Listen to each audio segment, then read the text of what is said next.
और इस सबके बीच में एक बड़ी खबर आ रही है इस वक्त। ट्रंप की ईरान को नई धमकी। ईरान पर बड़े हमले जल्द, ट्रंप ने कहा है। घरों से नहीं निकले ईरान के लोग, ट्रंप ने कहा है। ईरान में हमले की नई लहर आने वाली है। ये वही ट्रंप है जो कह रहे थे help is on the way. ये हेल्प है।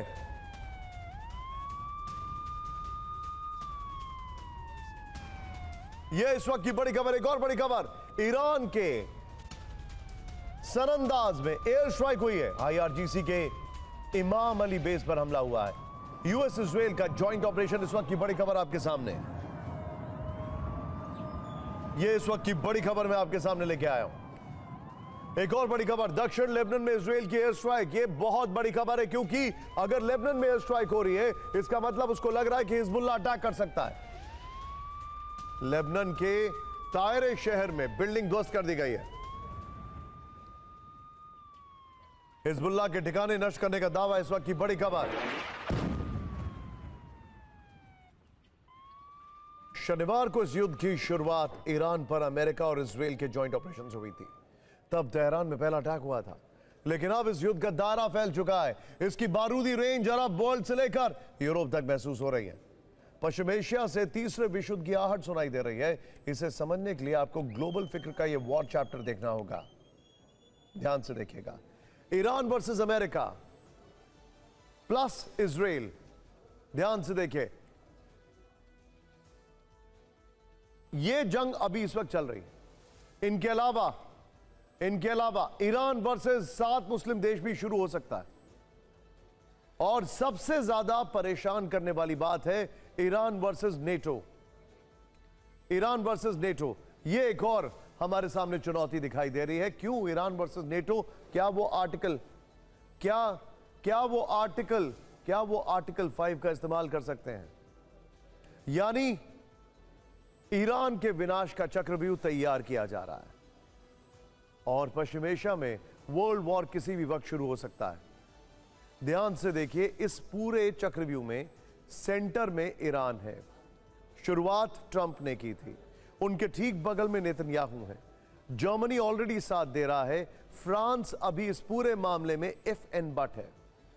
दूसरी तरफ अगर आप आए तो सऊदी अरब है, जिसके लिए कहा जा रहा था कि सऊदी अरब चाहता था कि ईरान पर हमला हो।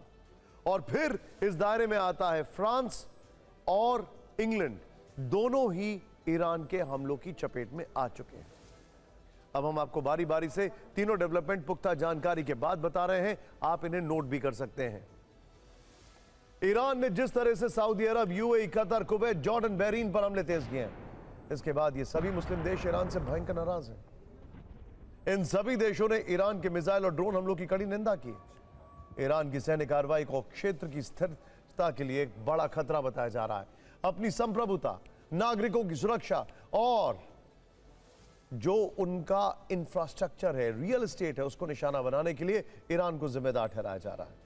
बावजूद इसके कि आज सुबह ईरान के विदेश मंत्री ने कहा कि जो हमारे मिडल ईस्ट के ब्रदर्स हैं, उनसे हमारी कोई नाराजगी नहीं, हम तो सिर्फ अमेरिका के बेसिस पे अटैक कर रहे हैं। आज शाम को दूसरी बार संयुक्त बयान जारी करके कहा गया है कि ईरान ने हमला नहीं रोका तो हमें भी अपनी रक्षा का अधिकार है। यानी मुस्लिम देश भी अब इस जंग में कूद सकते हैं।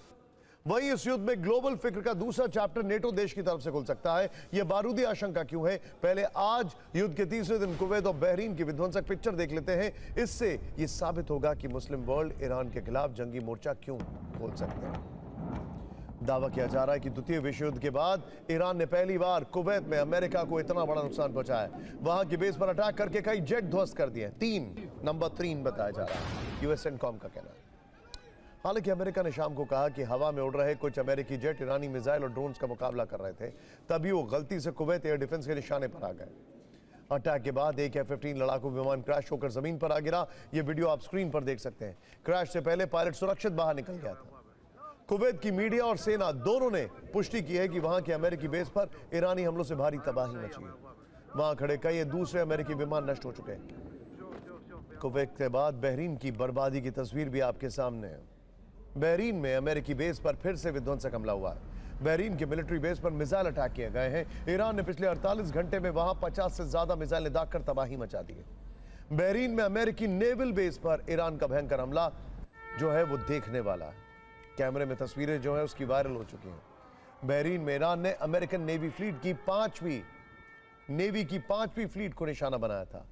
24 घंटे में दूसरे यूएस नेवल बेस पर हमला किया था। आपको बता दें कि द्वितीय विश्व युद्ध के बाद यह पहली बार है जब बहरीन में अमेरिका के नेवल बेस पर टारगेट किया गया। 1940 में इस बेस पर इटली की एयरफोर्स ने अटैक किया था। आपने 2 अरब देशों का लेटेस्ट हाल देख लिया है। अब आपको जानना चाहिए कि इस युद्ध में नेटो की एंट्री कैसे हो सकती है। ईरान ने फ्रांस के नेवी बेस पर भी अटैक किया। यूएई के फ्रेंच नेवी बेस पर भी हमला हुआ। फ्रांस के नेवी बेस को वहां काफी नुकसान पहुंचा है। इससे पहले ईरान ने साइप्रस में ब्रिटेन के एयरबेस पर भी हमला किया था। ईरान के हमले में ब्रिटेन के बेस पर काफी नुकसान पहुंचा है। अब इसके आगे का डेवलपमेंट आपको देखना जरूर है।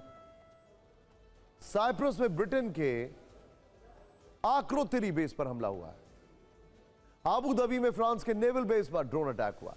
फ्रांस के रक्षा मंत्री का दावा, बेस पर रखा सामान नष्ट हो चुका है। जर्मनी, फ्रांस, ब्रिटेन तीनों देशों ने ईरान के खिलाफ जॉइंट स्टेटमेंट जारी किया। तीनों नेटो देश ईरान के खिलाफ युद्ध लड़ने की योजना बना रहे। फ्रांस का एयरक्राफ्ट कैरियर यानी जंगी बेड़ा अब ईरान की ओर रवाना हो चुका है। जर्मन चांसलर मर्ज ने फोन पर ट्रंप से बातचीत की है। जर्मनी अमेरिका के साथ मिलकर ईरान पर बमबारी में शामिल हो सकता है, यानी अमेरिका के साथ मिलकर नेटो के 3 प्रमुख देश ईरान पर सैन्य कार्रवाई कर सकते हैं। वैसे तो इन्होंने मिलकर लीबिया पर भी कार्रवाई की थी, अगर आपको याद होगा।